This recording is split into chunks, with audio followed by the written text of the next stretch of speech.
Hey everybody, Samwise here. Today I'm going to be showing you how to make a Burdock Oxymel, which is a apple cider vinegar and honey preparation of this root called burdock, which is a food. You can eat it. It is delicious.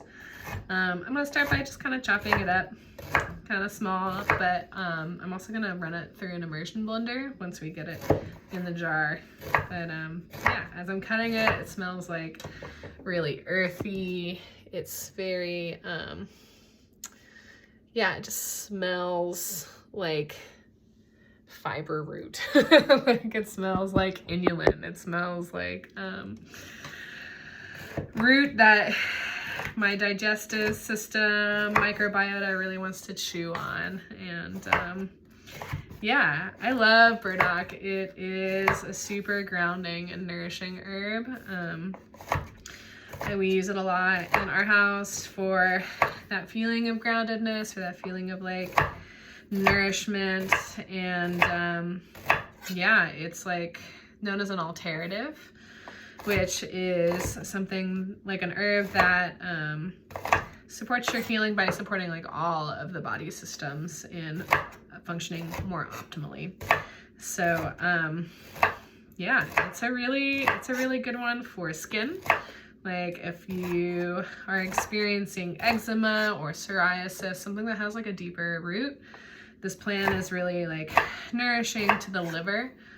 And yeah, helps heal the skin from the inside out, because the skin is one of our detoxifying pathways. We got the pee, we got the digestive system, and we have skin, and our skin releases a lot of toxins. So yeah, supporting the liver, usually we say in herbalism, is a great way to support your integumentary or your skin system. So yeah, I got some burdock root chopped up here.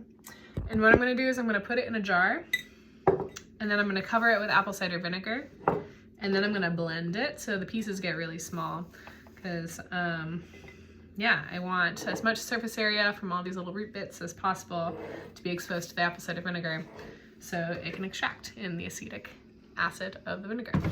So let's see. So here's my burdock in a jar. It's kind of like a little less than half the jar. I'm gonna cover it with like about twice as much apple cider vinegar. I'm gonna leave some room for honey at the top, but typically in herbalism we say for like folk method ratios, if you have fresh plant, which this is mostly fresh, it's been in my fridge a little longer than I wanted it to be, but it's still good. We say 1 part fresh plant to 3 parts liquid. Because I'm gonna blend it down a little bit, it's gonna look like more like 1 to 2, but when the plant bits get chopped up real small, my guess is that it's gonna be around 1 to 3 liquid. So I covered it with apple cider vinegar, and I'm gonna blend it, and Seed's gonna come into the kitchen, and I didn't tell them that I'm filming, so they're gonna be surprised. So here we go, I'm gonna blend it. And it's looking very like milky.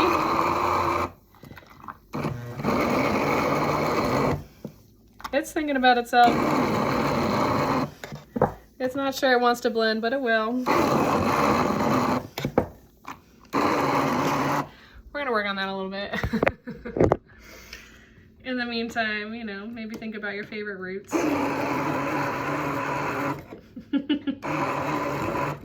It's looking very like, yeah, releasing some starchiness, some like milkiness into the solution, which is great. So, because yeah, we want to release all this goodness into the solution, so we can take it later as a oxymel / tincture. Okay, yeah. There's still some chunky bits in there. I'm gonna blend it more a little bit later. Oh wow, there's a lot in the bottom of the immersion blender, so I'm gonna use a spoon. Scrape it on out. Yeah, it's kind of like when it's raw like this, it's It's a little fibrous. It cooks up really, really nice. Like, it is definitely great in soups. I kind of made like a faux chicken soup when I was working with a sinus infection and a cold last week, and it was super nourishing in a soup, like roasted as well. And yeah, it makes a really nice pickle also. And you know, our body loves that probiotic, pickly likeness. All right, so it's kind of like thick looking, which is, yeah, we're gonna definitely want some more liquid because it's gonna absorb some liquid. Probably could have put more liquid in initially. But you know, that's where we're gonna have this honey come in. And because I'm making this primarily for my partner, Seed, they like things a little on the sweeter side, so I'm gonna go for it. And yeah, so it's gonna taste sweet. All right.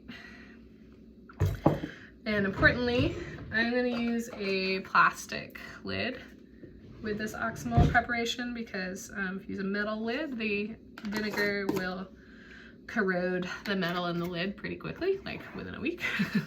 And you don't want corroded metal bits in your tincture. It's gross. So yeah, I am gonna let this sit for several weeks, better part of a month, if not a whole month.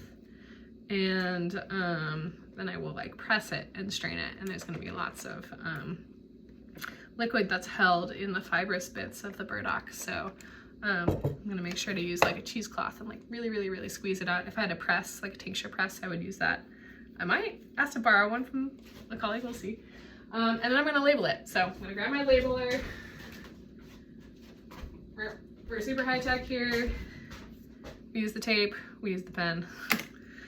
And I'm gonna write what it is, which is a Burdock Oxymel. And we're gonna write the date.